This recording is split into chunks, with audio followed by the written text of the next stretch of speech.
Assalamualaikum. Today our group want to present about the FGB student Berhad, which is this is company we choose to doing the assignment for CRM. So I would like to introduce our team member. The first one is Azira binti Alias. The second one is Siti Zulaha binti Sukri. The third one is Farah Ashikin binti Ahmad Zamri.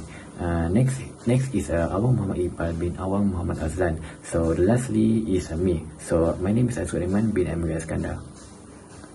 So let me start first for the introduction. So corporate risk management or CRM is important because it helps the organization identify, evaluate and reduce risk that may affect their goals. So in Malaysia, several corporate cases have shown that weak governance and poor risk management can lead to the serious corporate failure. And one of the most well-known cases is FGB Holding Berhad. So FGB faced major corporate cases due to a failure in governance, weak internal controls, and poor relationship between the board and management. As a result, the company suffered the financial loss, regulatory scrutiny, reputation damage, and loss of the stakeholder confidence. So therefore, this report analyzed the FGB case by the applying corporate governance principle and the corporate risk management process to understand the issue and propose improvement. Today I will briefly explain three key corporate government failure identified in the case of FGB Holding Berhad. First, the failure of board accountability. The board of directors failed to effectively monitor and challenge senior management decisions. There were check and balance and internal conflict within the board reduced collective responsibility. As a result, major strategic and operational issues were not addressed early, allowing risk to escalate into a full corporate crisis. Second, the failure of transparency and disclosure. FGV did not disclose critical information related to internal dispute and government issue in a timely and consistent manner. Poor communication with shareholder and stakeholder create uncertainty in the market and reduce investor confidence. This lack of transparency increased reputational risk and negatively affect the company share price and public trust. Third, the failure of ethical culture and compliance. FGV demonstrated a weak ethical culture and an ineffective tone at the top. Issues such as conflict of interest and abuse of authority were not properly managed. In addition, internal control compliance system and risk oversight mechanism were ineffective, allowing government weakness to persist without corrective action. Hi, I will continue the presentation about the judgment of AJV handle the crisis. This slide we explain the key risks faced by the FGV Holding Berhad after governance failure. First, strategic governance risk is remain significant due to past board management conflict and weak oversight. Although the 2024 reform improved the role clarity and risk accountability, strong board independence is still necessary to ensure the objective and effectiveness decision making. Second, business continuity and operational risk. It has been strengthened through the improvement in business continuity management framework and digital system. This measures the ensures FGV ability to maintain the critical operation during disruption, particularly in the plantation and agri business sector. Next, we move to third. The third is about the market and external risk. It is such as community price volatility, labor shortage, and climate change. It will continue to affect the company. Quarter risk monitoring help FGV respond more effectively, but the maintain management is required to maintain the earnings sustainability.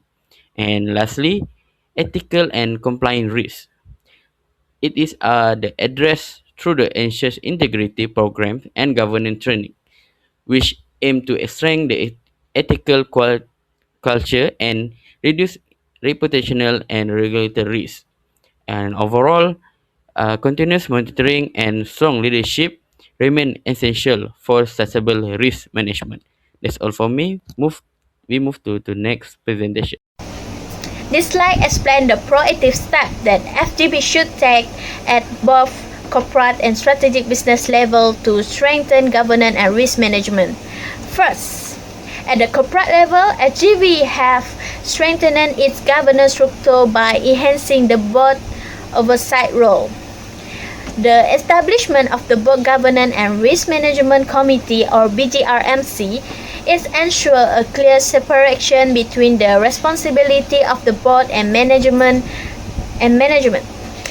This reduces excessive management control and improves accountability in strategic decision making. Next, at the strategic business level, FGB adopted an integrated risk management framework aligned with ISO 31000. Through the use of key risk indicators, the board is able to identify early warning signs related to strategic, financial, and operational risks, allowing timely intervention before the issue escalates.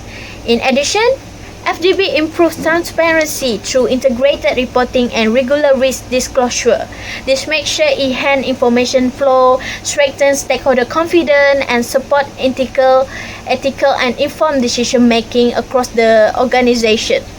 Overall, this proactive step demonstrated FGB shift from reactive crisis management toward a more resilient and sustainable governance approach. That's all from me. Thank you. Okay, for this slide, I will explain the plan to monitor and report risk in future using three-line model. So for the first line, management and operation, which is the mechanism involved daily performance management led by the group manager. Okay, so at the operation level, SBU heads monitor daily operation performance.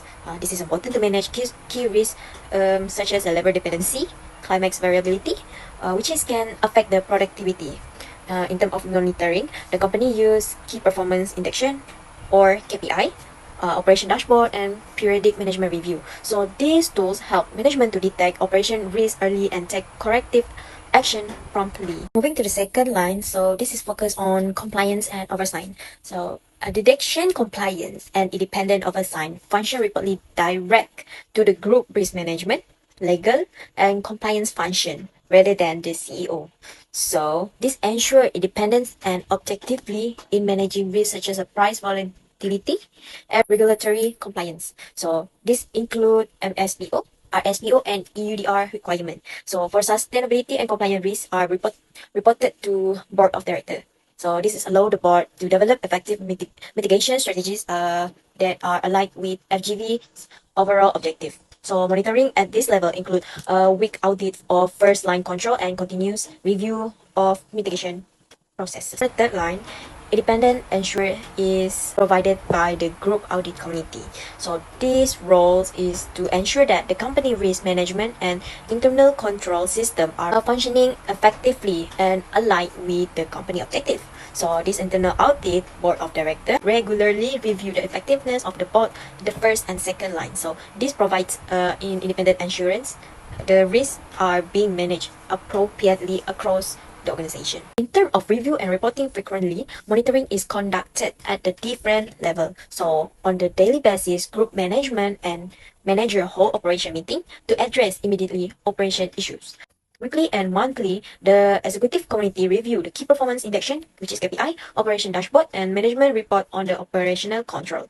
At the higher level, the group of audit committee receive the formal report from the group risk management, legal, and compliance function. So this meeting focused on reviewing the effectiveness of the first and second line of defense. That's all for me. Thank you. Bye.